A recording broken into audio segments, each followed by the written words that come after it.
la Bastide de Pérasol.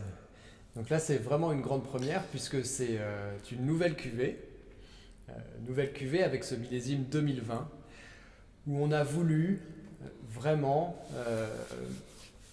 exprimer le terroir et le fruit de nos vignes.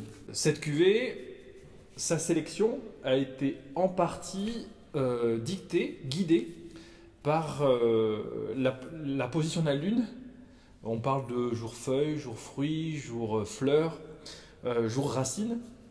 On a essayé de récolter des raisins pour cette cuvée-là, exclusivement les jours fruits. C'est-à-dire que c'est la date des vendanges que l'on a déterminée en fonction de la lune.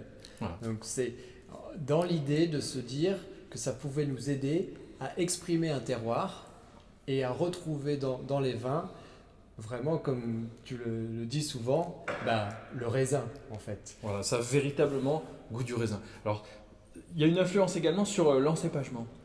Les choix qu'on a fait dans nos cuves de sélectionner plutôt justement un raisin qui exprime particulièrement bien les expressions du fruit. Et ce fruit, ces différents arômes fruités, on les retrouve directement dans le raisin. Et là, aujourd'hui, dans ce vin-là.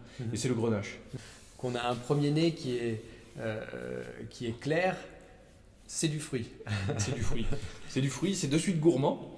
On a de suite envie d'aller un petit peu plus loin, enfin je trouve.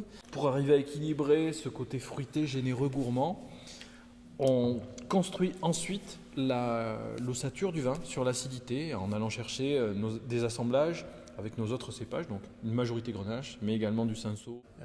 C'est vraiment un vin de la commanderie de Pérasol, c'est-à-dire on retrouve encore une fois, et peut-être même surtout en finale, ce côté très frais, très élégant, assez droit et qui est appréciable encore une fois, effectivement à l'apéritif, parce que c'est un vin assez léger, mais aussi sur certaines cuisines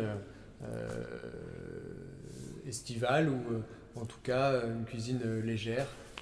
Le terroir, le fruit, le plaisir. Voilà, il y a des jours fruits et on les a enfermés dans la bouteille cette fois-ci.